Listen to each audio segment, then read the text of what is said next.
Mark 13 is often considered one of the most difficult passages in the Bible to understand. Jesus uses a type of prophetic poetry that was often used to speak God's judgment against nations.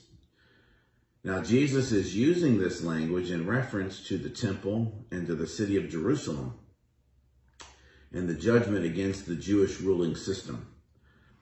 This chapter opens with the disciples admiring the temple and all of the buildings around it. And they're so impressed with it that they call Jesus' attention to the beautiful buildings. And Jesus responds, "Not one stone here will be left on another. Everyone will be thrown down." In other words, no matter how big, no matter how beautiful this is, it's all going to be destroyed.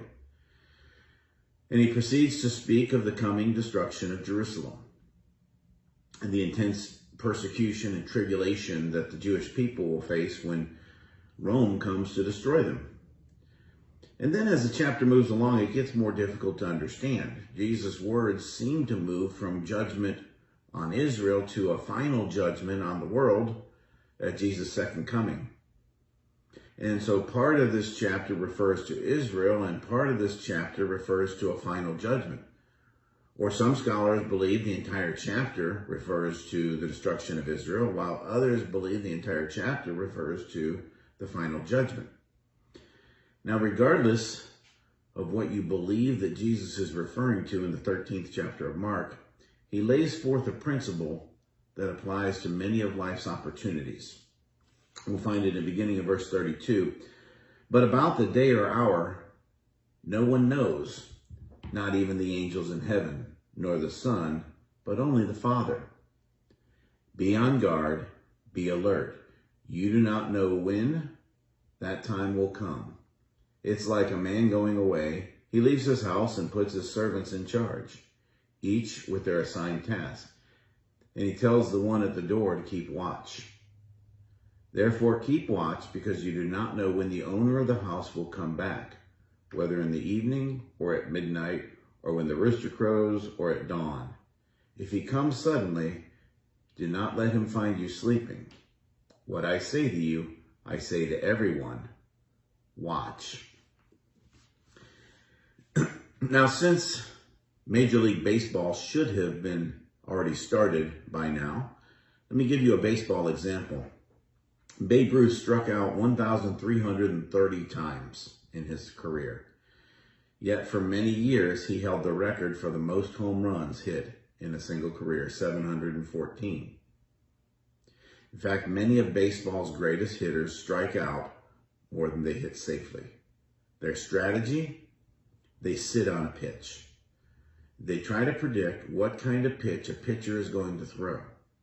For example, a batter may expect a 95-mile-an-hour fastball, and then he'll begin to swing as the ball leaves the pitcher's hand. And as he's swinging, and as that ball is on the way, he quickly adjusts the bat to try to meet the ball. Now, if the pitcher decides to throw a changeup, which is a much slower pitch, the batter has already swung the bat completely before the ball arrives. Or if the pitcher throws a breaking ball, the batter is too far into his swing to adjust. But if the pitcher throws a fastball, the batter is ready to make solid contact. Now, this principle kind of applies to how we live day to day, whether on the job or in leisure. If we expect an opportunity and we prepare for that opportunity, we're going to be ready for it when it arrives. However, if we just allow the opportunities to come and at random chance we are ready for them, then the odds are we're going to miss them. If I'm not expecting Jesus to return this week, I'm probably going to put off some responsibilities. If I'm not anticipating his return this month, I may put all efforts into planning for myself. If I don't believe that he might return this year, there's no telling what things I'm going to do in my life differently.